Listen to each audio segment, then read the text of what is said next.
operatsiyaga pul olishmadi. Assalomu alaykum hamidlar. Men bu yerga Robiya Shifoga bundan 1,5 oy burun uchrovdim. Avval belimda grisha bor edi. 7 mm diyordi. Keyin Farg'onaga shu grijamni davolatganini bormoqchi bo'ldim. Ertalar tomografiya qildirib keyin keling dedi. Qabobda dedim, bu yerga keldim. Pastda birinchi etajda tomografiya qildirdim. Shu bola tog'a dedi, bir yerda yiqilmadingizmi dedi. Nimaga unaqa deyapsiz? Belingizda trashina ko'rinyapti, belingiz singanga o'xshyapti. Ha, yo'q dedim. Keyin Rasuljonning oldiga keldim. Rasuljon ko'rib, tog'a dedi, bu odam anatomiyasiga to'g'ri keladigan ish emas bu dedi. Nimaga desam, beli singan ekan dedi. Va shu bilan yurishingiz umuman mumkin emas dedi. Bu juda ham og'ir narsa bu dedi. 28-kuni soat 3larda olib kirib ketishdi.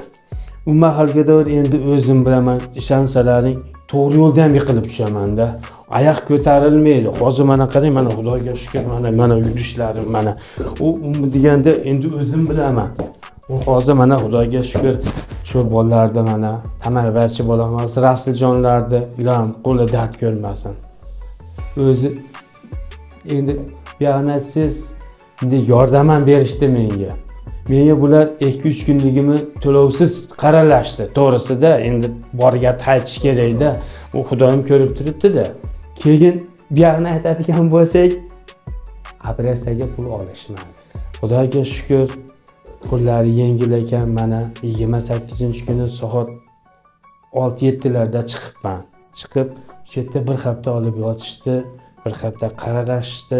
Rahmat bolalarga. Agar meni ko'rayotgan odamlar bo'lsa, bemalol o'zining hayotini shu bolalarga ishonsa bo'ladi.